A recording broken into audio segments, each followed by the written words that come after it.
खुलुमबाय सनाफोर आंनि Jobanivlog चेनेलाव नोंथांमोनखौ फिन खेबसे बर'आवबो सयमा जिउ भगवाननि महर लानो सानबाय दा मुगाय इनफाय ब्लगखौ फुरा जोबोद नायलांबानो जाबाय हानायमानि इन्टारेस्टिं खालामनो सेस्था खालामगोन आङो ओमफ्राय सोरबाफोर गोदान अननानै चेनेलखौ प्लिज साबस्क्राइब खालामना होलां लाइक कमेन्ट शेयार खालामना होलांबानो जाबाय आरोना ओमफ्राय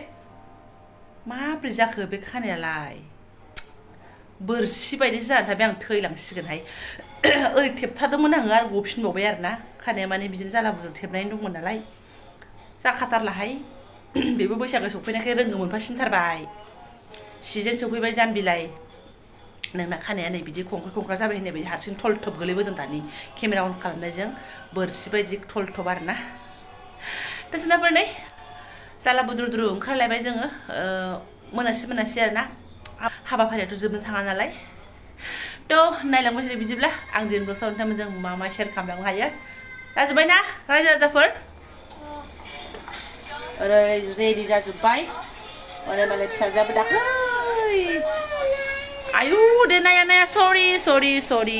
दाख्लै बिसालाव लाबोनाय जरासेखौ स्राय गानबायबाय गाननोनो बायखादों माथो गानाबा माथो दै लोंनो फै मा फै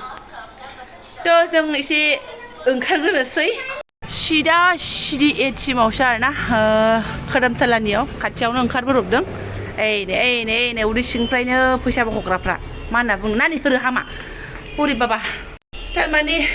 नोंथांमोना सोरबा नायदोंबा मिन्थिगोन दाखालै बावजो बिथांनि आं एटिएम एप्लाइ खालामलांनाय मोननाया बख'हैनाया ओरैबारै दुगागा थांलाय फैलाय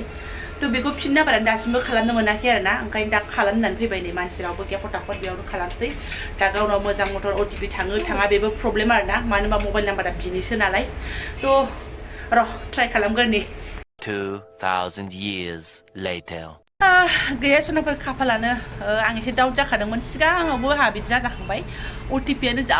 लेटके हाबनाय जाखांबाय आरोना दा बिथांनाव अटिपिआ थांदों ओमफ्राय टाइम आउट जालायबासो बेसेबांबा लेटजोंसो अटिपि हाबहैयो आरोना खननै खनथाम ट्राइ खालामबाय ओमफ्राय नै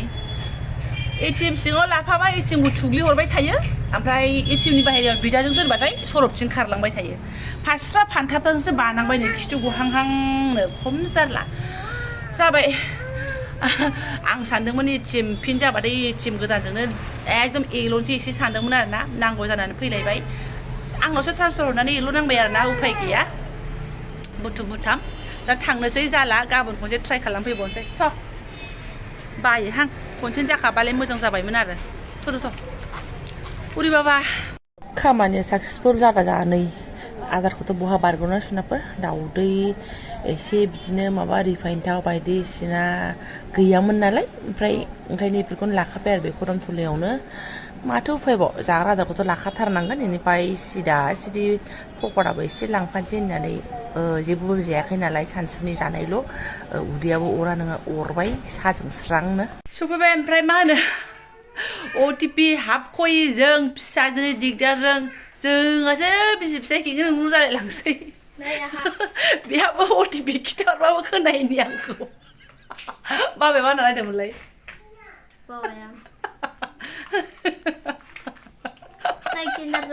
आरो जों फिसाजोआ अयथासार जालायगोनहाय जोंनि संसारफ्राबो गेन्दे बिदिनो माने गिदिंलांगासिनो आरोना खर' दुंस्राव जुखाबायमोन आङो एटिएमाव अटिपि फैख'यैजों आरो फिसाजोनि अयथासार माग' पकरा लाबोबाय सनाफोर एसे साहा फुदुंना लोंसै ओमफ्रायसो दिमाखौ थान्दा खालामना लानोसै आङो The next morning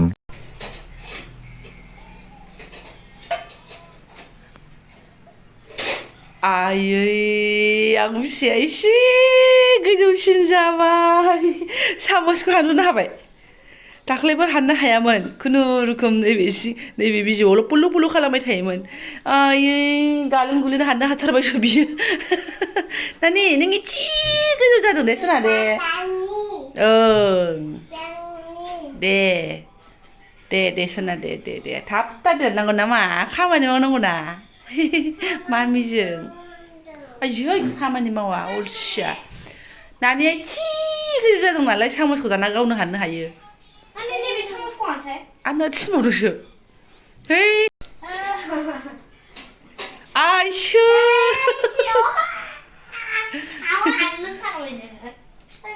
रोंबाय ना माना दे सना दे लाखाबाय मालाय गावनिखौ गावनो हाननानै हनै गाइखेर रुमदों एकदम काप साब रेडि खालामनानै बेखौ नांला थाथोंसै बिमा नांला थारमाने सिदा सिदि मैयानिफ्राय नै फुङावसो लाफिननो रोंबाय आरोना दहाय फुङाव ओइ नानिनि सामस सामनायखौ एसे केपचार खालामबाय बिनि उनाव गालाय गुजाय जि जोम सुनानै जा खामानि दं मावनानै दुगैखांनानैसो एसे स्र' गानखांनानैसो नोंथांमोननि खाथियाव हाजिर आरोना थ' स्कुल फारसे थांनो नागिरदों सुनाफोर नानि रेडि जाबाय आंनि फिसाया दाखालि बिशालाव लाबोनाय गांसेखौ स्राय गानलायबाय 90 थाखाना 100 थाखा कम्पानिखौ ओंखाम संदों ए भगबान देहायावनो नाङा गावनि खामानि हखाम जाबाय रेडि हा फरायसालियाव थांनो नागिरदों रागा जोंबा ट्रान्सफार सार्टिफिकेट लानानै फैगोन आङो मोनथिबाय ओइ मोजां एडमिसन होबावनोसै बार मोजां खालामाबा नेक्स्टआव नोङो लालियाफारनि इटापाटायावसो थांनांसिगोन बाबा जागोन ना जागोन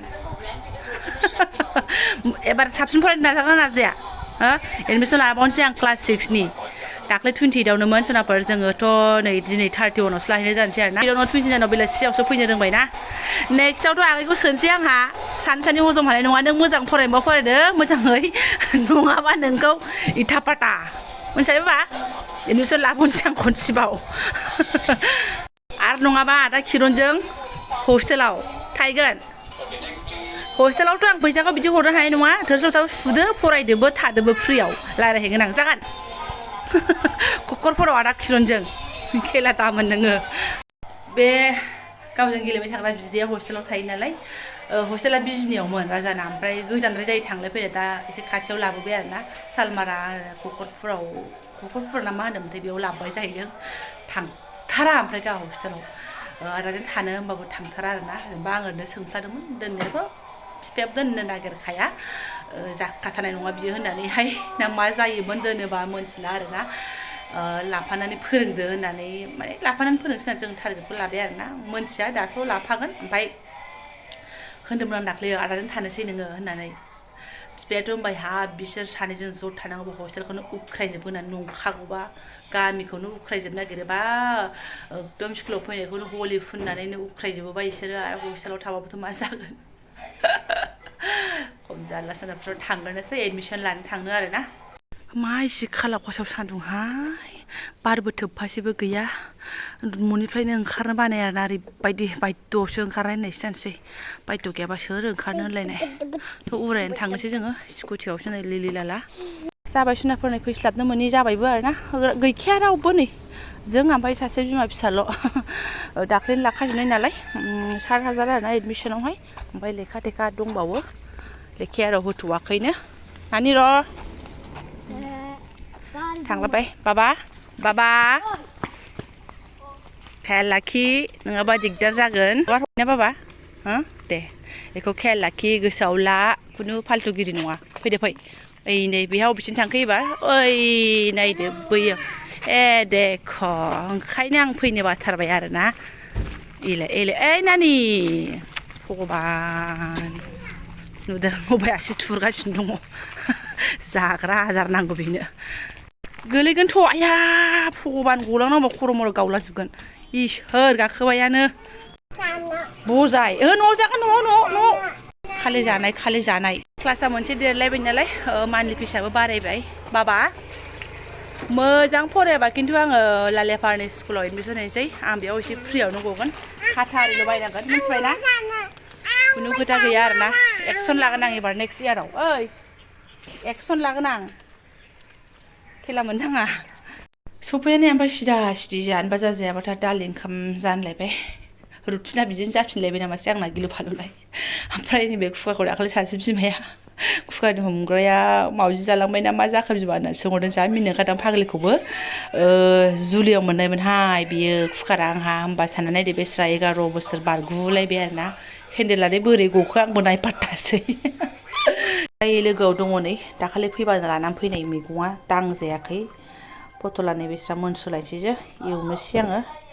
पटलखौबो एवनोसै बेखौबो आलुजों एसे एवनोसै बेनो सिम्पोलसा ओंख्रि मा होनो पापर दङ एवबा मारगुलि आरोना टाइमाबो जाया नङा जाबाय 12ता जालायलायनोसै जाजोबनो हानाय नङा एवनोसै आरो जायखिजाया ओमफ्राय दा आङो देहाखौ फेग्ले फेथे बोरैबा खालाव खासाव मोन्दों थाबथा सिथाव संनानै जानोसै आरोना बेखौलाय आरो मा देखायबावनो